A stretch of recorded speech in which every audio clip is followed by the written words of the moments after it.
Star Trek Voyager Episode 8X Post Facto. This is something I've been putting off to review because there's such a contrast, such a contradiction between the quality of the premise and the quality of the execution. Because the premise, it's like ultra classic science fiction, classic Philip K. Dick, Twilight Zone, Outer Limits, like really the amazing science fiction from the old days, like really cool premise.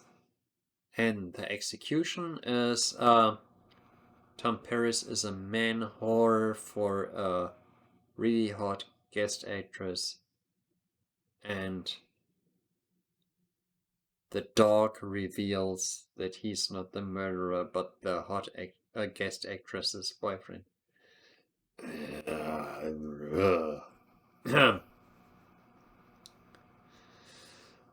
This is how science fiction can sometimes be, in that you got a really amazing premise that looks incredible on paper, like a really, really cool sci-fi idea, and then the execution is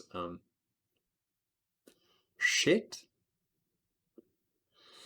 because the writers don't know what to do with the characters. Kind of reminds me that Robert Meyer Burnett will be pleased to hear that I just recently got my hands on the TNG Blu-ray remasters, and I got to in the Blu-ray remaster, in the TNG Blu-ray extras, you get to learn a lot about Michael Piller and what kind of person he was, which is kind of amazing. Like, he was a cool guy. Like, as a Star Trek fan, at least, I think he was a cool guy. And he always thought, like, make everything about the characters. And he was the executive producer on this, and in this episode, the characters, at least the character of Tom Paris, was made into a total douche. Like a total piece of shit. And I know from memory alpha that Robert Duncan McNeil wasn't fond of it, and I know that Jerry Taylor hated it, as well she should, because what's not to hate about what they turned Tom Paris in this episode? It's just, wow. He's like stupid dumb. It's like it's not like Captain Kirk or Will Riker who got it on with aliens. He got it on with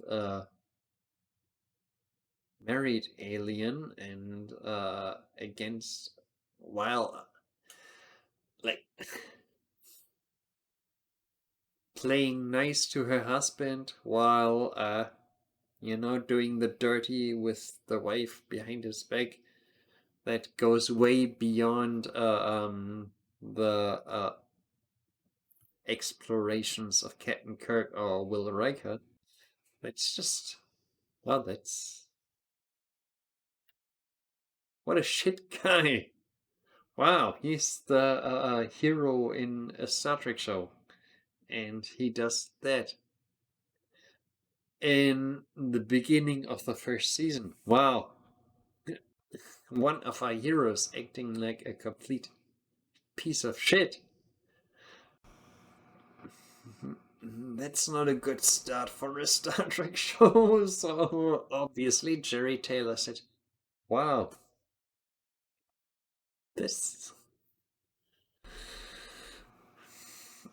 we're just starting a show, and one of our heroes is acting like a complete piece of shit.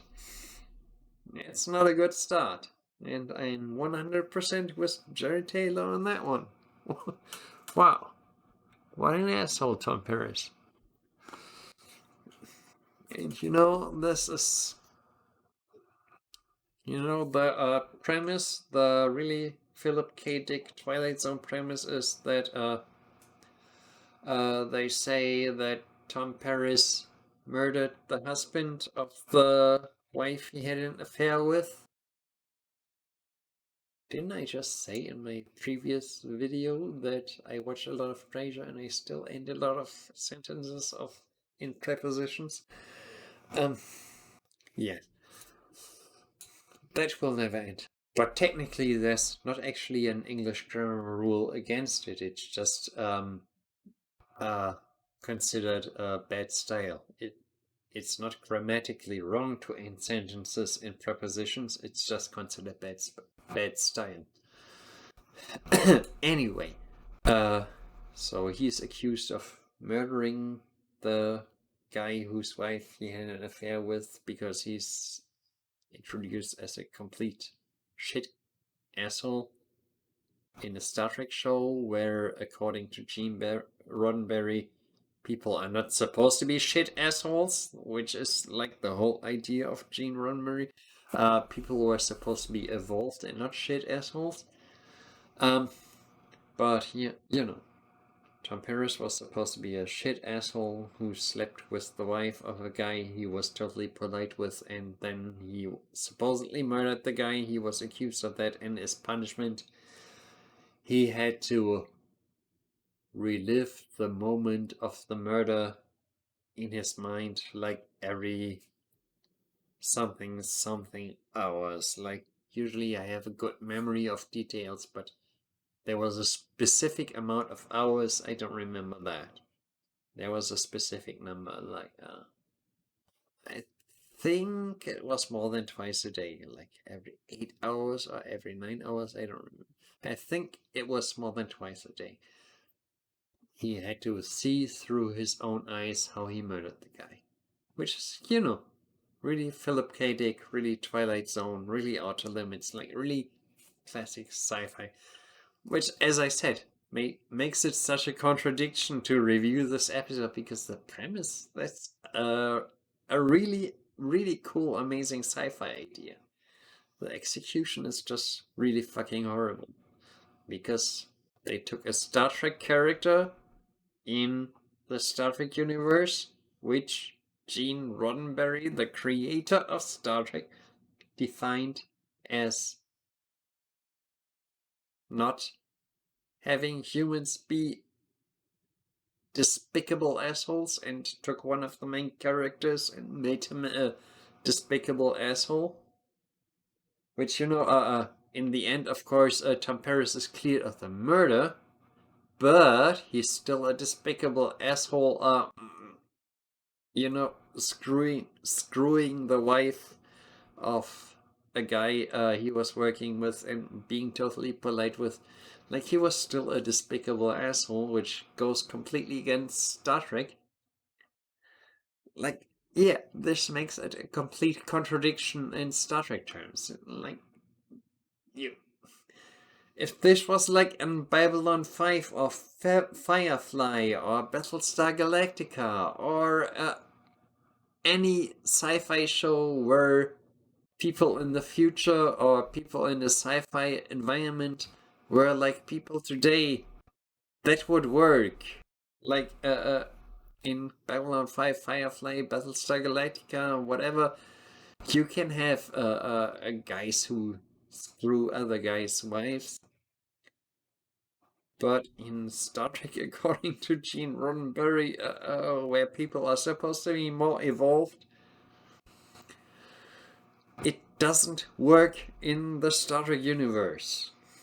Maybe works in the secret hideout perversion of the Star Trek universe, but it doesn't work in the real Gene Roddenberry Star Trek universe, that you have like a main character, our hero, who's like, oh, I like this girl who is married to another guy I'm working with and I'm totally polite with. Let's just put my you know what in her, you know. Yeah, that's not very Roddenberry. That's not very Star Trek. Yeah, so you just completely screw one of mess up one of your main characters at the beginning of a show. And yeah, I said that several times before, that really doesn't mesh well with, this episode having a cool premise. Like, yeah, I'm repeating myself on that because it's classic Philip K. Dick.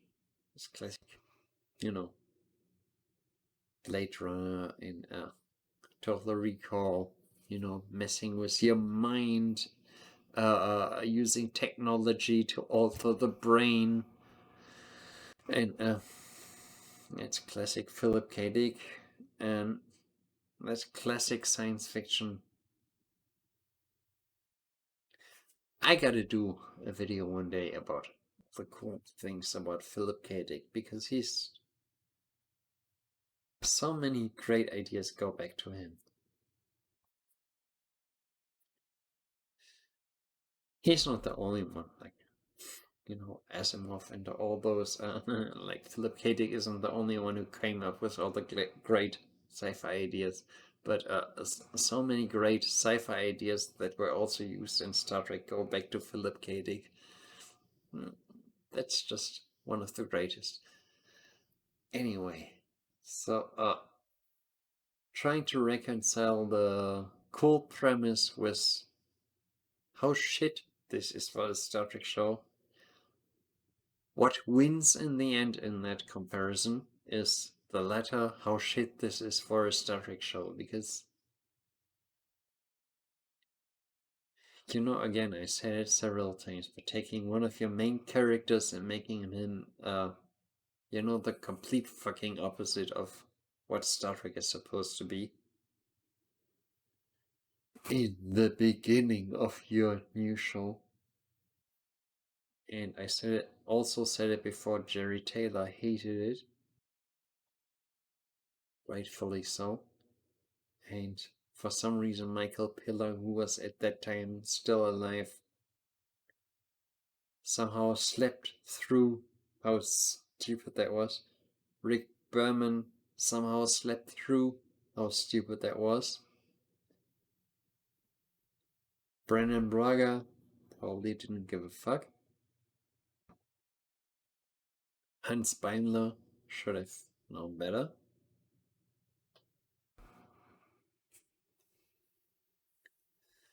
I don't know.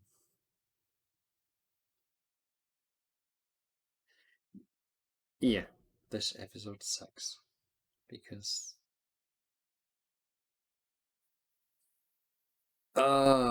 before I close this video, the one positive thing to take away is that it was the very first instance of establishing a relationship between Tom Paris and Tuvok. And I'm appreciative, I hope I pronounced it in a way native English speakers can understand, appreciative of any scene that involves Tim Russ. He was tasked with investigating if the accusations against Tom Paris are actually true.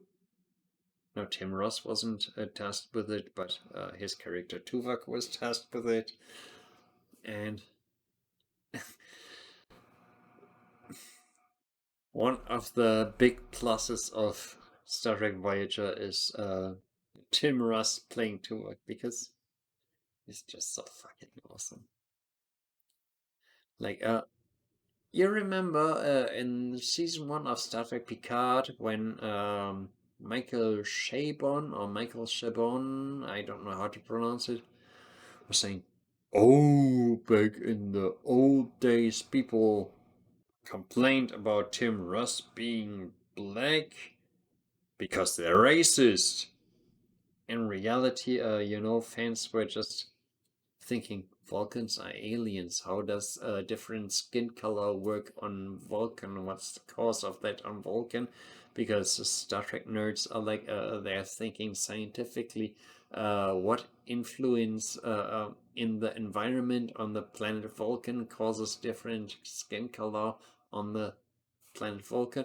My personal fan theory was always like, reverse it, make it like the reverse on of planet Earth, and like black Vulcans, they're like from the polar regions, because the Vulcan blood works like opposite of human blood. So all the light-skinned Vulcans are like from all the warm areas, and the in the polar regions it's like people like Tuvok.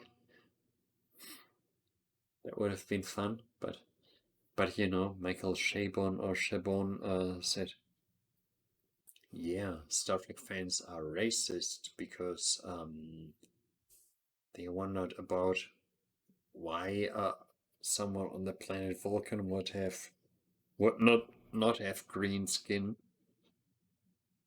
because Michael Chabon is a fucking idiot. Where was I going with this?